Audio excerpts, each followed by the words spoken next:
சொட்டு சொட்டு சொட்டு சொட்டு கத்தரின் சொட்டு, இது ஆவியின் சொட்டு, இது சத்திய சொட்டு, இது மகிமையின் சொட்டு, இது மகத்துவ சொட்டு, இது அன்பின் சொட்டு, இது விடுதலை சொட்டு, இது இயேசுவின் சொட்டு.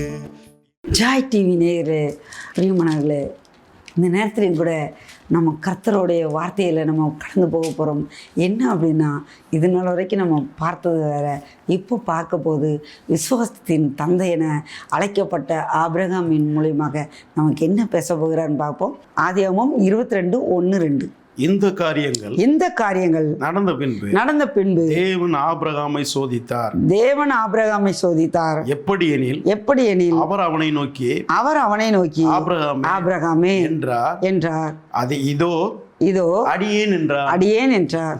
ஆபிரகாமுக்கு சோதனையை கொடுக்குறார். ஒரு சோதனை வந்துச்சுன்னா நம்மளால் ஜெயிக்க முடியாது. ஆனால் இந்த சோதனை எப்படின்னா, அவருடைய விசுவாசத்தை பெருக பண்ணுறதுக்காக இந்த சோதனையை கொடுக்குறாரு. பிரியமானவர்களே, இந்த சோதனை நமக்கு சாதாரண விஷயம் இல்லை. இந்த சோதனை ஒரு கடினமான விஷயமா இருக்கு. இந்த கடினமான விசுவாசம் கூடுறதுக்காக விசுவாசத்தின் தந்தை என அழைக்கிறதுக்கு இவ்வளோ பெரிய காரியம் இருக்குது. பிரியமானவர்களே, சாதாரண விஷயம் இல்லை. சாதாரண விஷயமா நினச்சா அது சாதாரணமாக இருக்கும். ஆனால் இது அவருக்கு கடினமாக இருக்கா இல்லையான்னு எனக்கு தெரியாது. ஆனால் நமக்கு அது கடினமாக இருக்குது. அது 2வது வசனத்தை வாசிப்போம். அப்பொழுது உன் புத்திரனும் உன் ஏகசுதனும் உன் நேசகுமாரனுமாகிய ஈசாக்கை நீ இப்பொழுது அழைத்துக்கொண்டு மோரியா தேசத்துக்கு போய் அங்கே நான் உனக்கு குறித்தும் மலைகள் ஒன்றின் மேல் அவனை தகன பலியிடு என்றார். தகன பலியிடு அப்படிங்கிறது ஒரு ரொம்ப கஷ்டமாக இருக்கும். பிரியமானவர்களே, ஏன்னா இதுவரைக்கும் நம்ம அந்த மாதிரி பார்த்தது இல்லை. ஒரு மகனை பலியிடுன்னு சொல்லும்போது ஆபிரகாமுடைய இருதயம் எப்படி இருந்துச்சுன்னு எனக்கு தெரியாது. ஆனால் நமக்கு எப்படி இருக்கும்னா, 100 வயசில் ஆபிரகாமுக்கு குழந்தைய கொடுக்குறாரு. இந்த குழந்தைய கொடுத்த உடனே இந்த குழந்தைய நேசிக்கிறானா இல்லை என்ன நேசிக்கிறானா அப்படின்றத பார்க்கறதுக்காக இந்த காரியம் நடக்குது. பிரியமானவர்களே, இந்த காரியம் நடந்த பின்பு தேவன் ஆபிரகாமை சோதித்தார். எப்படி எனில் அவர் அவனை நோக்கி ஆபிரகாமே என்றார். அவன் இதோ அடியேன் என்றார். அப்பொழுது அவர் உன் புத்திரனும் உன் ஏகசுதனும் உன் நேசகுமாரனும் ஆகிய ஈசாக்கை நீ இப்பொழுது அழைத்து கொண்டு போய் மோரியா தேசத்திற்கு போய் அங்கே நான் உனக்கு குறிக்கும் மலைகள் ஒன்றின் மேல் அவனை தகன பலியாக பலியிடு. அல்லேலூயா, ஸ்தோத்திரம். இந்த காரியம் 100 வயசுல 75 வயசில் ஆபிரகாமை கூப்பிட்டு வர்றாரு.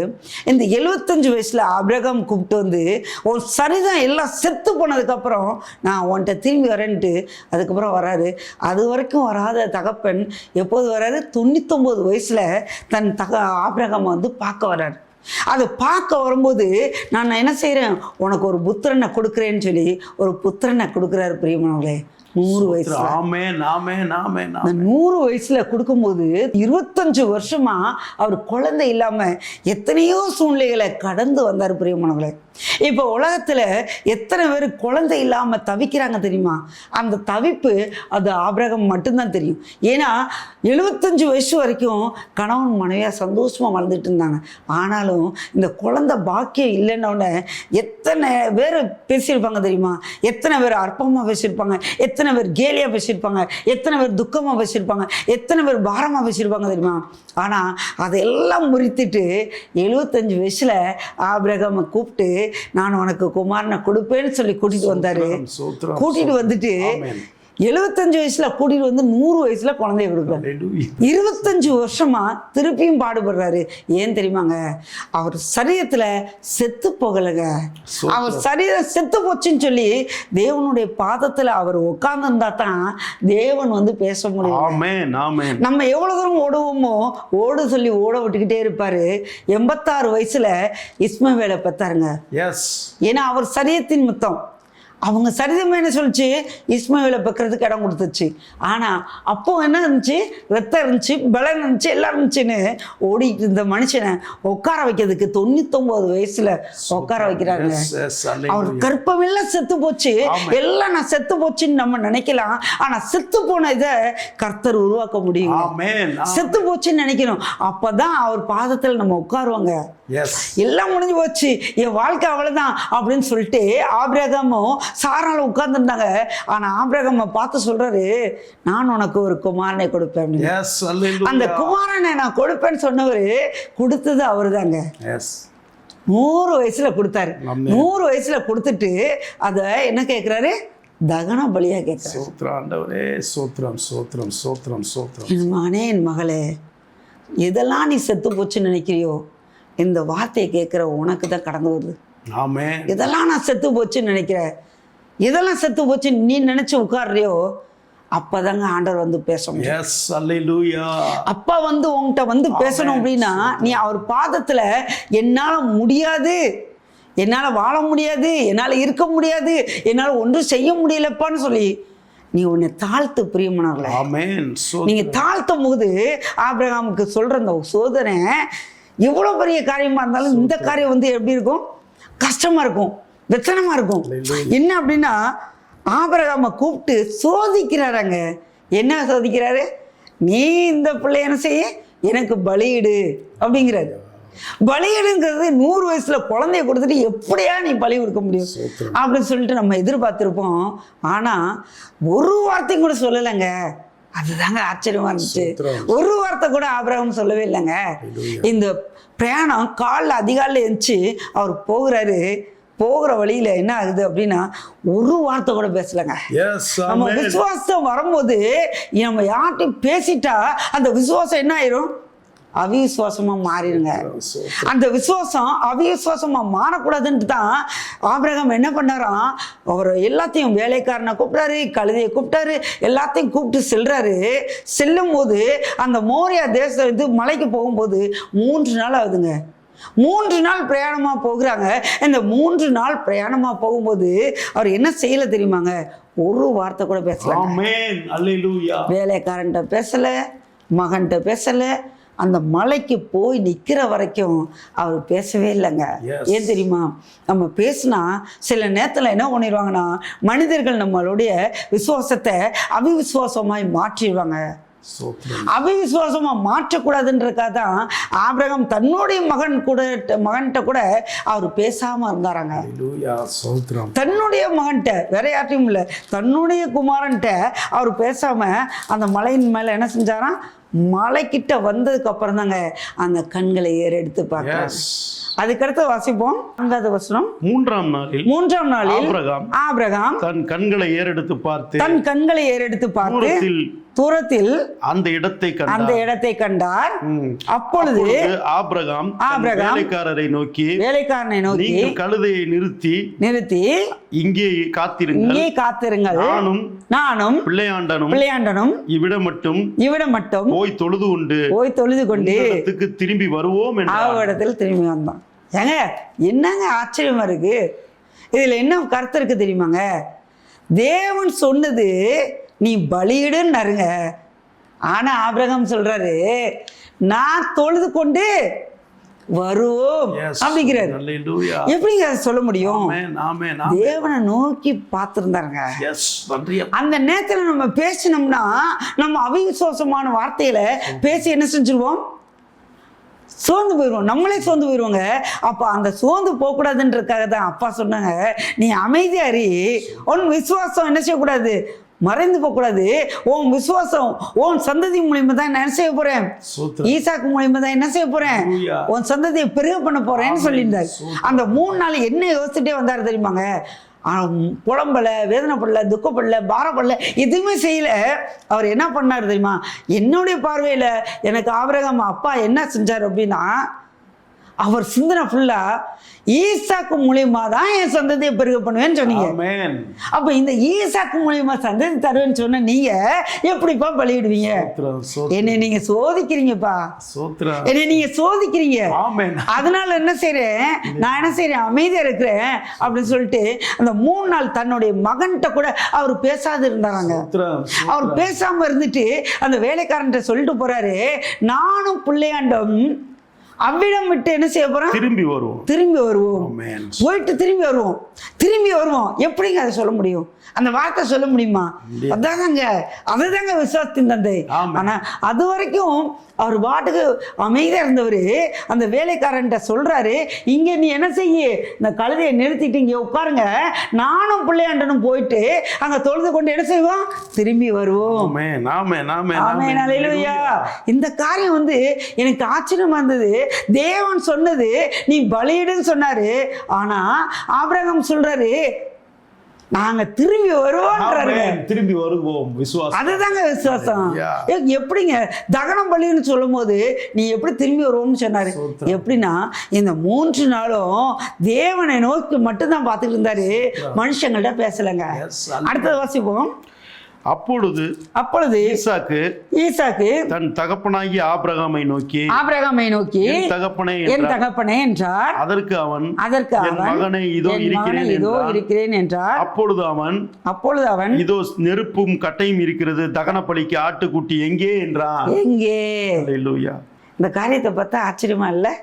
எப்படின்னா எல்லாமே இருக்கு, ஆனா ஆட்டுக்குட்டி எங்கப்பா? இந்த ஆட்டுக்குட்டி நீதான் அப்படின்னு சொல்லியிருந்தாருன்னா ஈசாக்குடைய மனநிலைமை எப்படி இருந்திருக்கும்? ஆனா அந்த இடத்துல கூட அவர் என்ன செஞ்சாரு, அவர் பார்த்துக்குவாரு. இது சொல்ல முடியாதுங்க. ஏன்னா ஆபிரகாம் தகனம் பலியிடுன்னு சொன்னாரு, ஆனா ஈசாக்கு கேட்கிறாரு, எல்லாமே இருக்குப்பா, ஆனா ஆட்டுக்குட்டி எங்கப்பா? கேட்கும்போது இந்த 3 நாளும் அந்த மகன் அவ்வளவு சந்தோஷமா வந்துட்டு இருந்தான், மனசுல மகிழ்ச்சியா இருந்தேன். ஆனா அந்த நேரத்துல என் மகனே நீதான் அந்த ஆட்டுக்குட்டின்னு சொல்லியிருந்தா அந்த மகனோட இருதயம் சுக்குநூறா உடஞ்சிருக்குங்க. என்னப்பா 3 நாள் என்னை கூட்டு வந்துட்டு என்னை பலியிடதுக்காப்பா கூட்டு வந்தீங்க அப்படின்னு அவன் சொல்லியிருந்திருக்கலாம். ஆனா அவன் கேட்குறான், எங்கப்பா ஆட்டுக்குட்டி? எங்கப்பா? எல்லாமே இருக்கு, நான் ஆட்டுக்குட்டி எங்கப்பா? அதுக்கடுத்து வாசிங்க. அதற்கு ஆபிரகாம் என் மகனே தேவன் நமக்கு தகன பலிக்கான ஆட்டுக்குட்டியை பார்த்துக் கொள்வார். தேவன் தகன பலிக்கான ஆட்டுக்குட்டியை பார்த்துக் கொள்வார் என்றார். அப்புறம் இருவரும் கூடி போய் தேவன் அவனுக்கு சொல்லி இருந்த இடத்துக்கு வந்தார்கள். அங்கே ஆபிரகாம் ஒரு பலிபீடத்தை உண்டாக்கி கட்டுக்களை அடுக்கி தன் குமாரனாகிய ஈசாக்கை கட்டி அந்த பலிபீடத்தில் அடுக்கி கட்டையின் மேல் அவனை கிடத்தினான். பின்பு ஆபிரகாம் தன் குமாரனை வெட்டும்படிக்கு தன் கையை நீட்டி கத்தியை எடுத்தான். கையை நீட்டினார். ஏங்க, ஆட்டுக்குட்டிக்கு பலியாடுறது தேவன் பார்த்துக்கொள்வார் நீங்க, ஆனா கையை கட்டிட்டாரு, பலிபீடத்துல கடத்திட்டாரு, கத்தியே எடுத்துட்டாருங்க. என்ன ஒரு ஆச்சரியம்! கை எடுத்துட்டாருங்க. எவ்வளவு பெரிய கிருபைங்க. ஈசாக்கு நினைச்சாரு, என்னப்பா தேவன் பார்த்துக்கொள்வான்னு சொன்னீங்க, இதே இடத்துல நம்மளா இருந்தா தேவன் பார்த்துக்கொள்வான்னு சொன்னீங்க, ஆனா என்னை கட்டிட்டீங்க, என்னை கடத்திட்டீங்க, கத்தியும் கொண்டு வந்துட்டீங்களே. இதைத்தான் நம்ம பேசுவோம். இதைத்தாங்க நம்ம பேசுவோம். ஆனா ஈசாக்கு ஒரு வார்த்தை கூட சொல்லல. நன்றி ஆண்டவரே. அங்கதாங்க கர்த்தர் இருக்கிறாரு. அங்கதாங்க கர்த்தர் இருக்கிறாரு. அங்க அமைதியா இருந்தாங்க. ஈசாக்கு அமைதியா இருந்தாரு. ஆபிரகாம் சொல்லும் போது, அவர் கையை கட்டும் போது, அவர் பலியிட வைக்கும் போது, அவர் கத்தியை கொண்டு வைக்கும் போது வரைக்கும் அமைதியான நிலைமையா இருந்ததுங்க. அவருடைய அன்பை பார்த்தீங்களாங்க. அந்த இடத்துலயும் அப்பா எவ்வளவு பெரிய அன்பா இருந்தாரு. கடைசியில நீ பிள்ளையாண்ட மேல கை எடுத்துரு, நீ தொடாது அப்படின்னாரு. ஆனா கையை என்ன செஞ்சிட்டாரு, எடுத்த உடனே அப்படியே அதுக்குள்ள இருந்து ஒரு புதருக்குள்ள இருந்து ஒரு ஆடு வெளியே வருதுங்க. அந்த ஆடு யாரு தெரியுமாங்க? அந்த ஆடுதான் கர்த்தராகிய இயேசு கிறிஸ்து. இப்படிப்பட்ட தகப்பனுங்க. அவருக்கு பொல்லாங்கனால சோதிக்க தெரியாதுங்க. இந்த சோதனை எதுக்கு தெரியுமா? எனக்கு நீ பயப்படுறியா, ஏன்ட்ட நீ அன்பு செலுத்துறியா, என் மேல நீ அன்பு செலுத்தினா நான் பிள்ளையாண்டான் மேல நீ கையை வைக்காதன்னு எடுத்துரு அப்படின்னு நான் சொல்லுவேன். மகனே மகளே, நான் பொல்லாங்கனால் சோதிக்கப்பட மாட்டேன். சோதனை எப்படின்னா, எனக்கு நீ பயப்படுறியா, என் மேல அன்பு செலுத்துறியா, என் கூடயே இருக்கிறியா அப்படின்னு சொல்லி நினைச்சாருங்க. ஆபிரகாமுடைய விசுவாசம் எப்பேற்பட்ட சூழ்நிலையா இருந்தாலும் அவரை மாத்தி போடுங்க.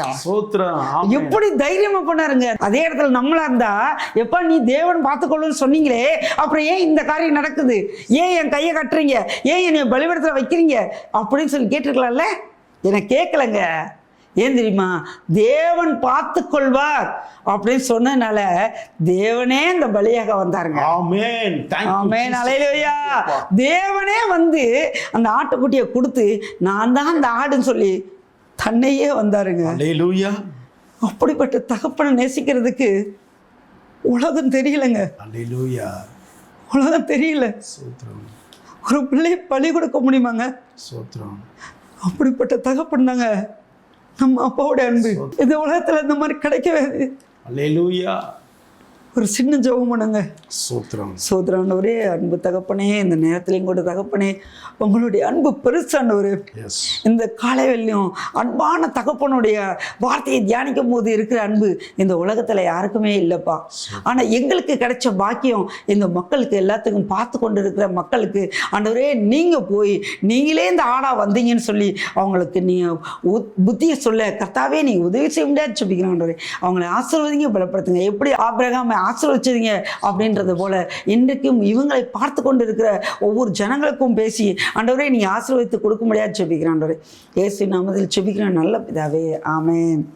அன்பிற்குரியவர்களே, உங்கள் ஜெபத் தேவைகளுக்கும் மேலும் ஆலோசனைகளுக்கும் நீங்கள் தொடர்பு கொள்ள வேண்டிய எங்கள் விலாசம்: சுவிசேஷகர் ஸ்டீஃபன் நெட் மற்றும் சுவிசேஷகர் ஹெப்சிபா ஸ்டீஃபன் நெட், அன்னை systems 3/267/14G, Mannai main road, Vilamal, Thiruvarur மாவட்டம். அன்பிற்குரியவர்களே, இந்த ஊழியர் தேவனுடைய சுவிசேஷ வேலையை செய்கிறபடினால் திருச்சபை ஊழியங்களிலே பங்கு பெறவும் தேவ செய்தி அளிக்கவும் இவரோடு நீங்கள் தொடர்பு கொள்ள செல்போன் எண்கள் 9123578226 மற்றும் 6383042626 என்ற எண்களுக்கு தொடர்பு கொண்டு ஊழியத்திலே இவரை பயன்படுத்திக் கொள்ளுங்கள்.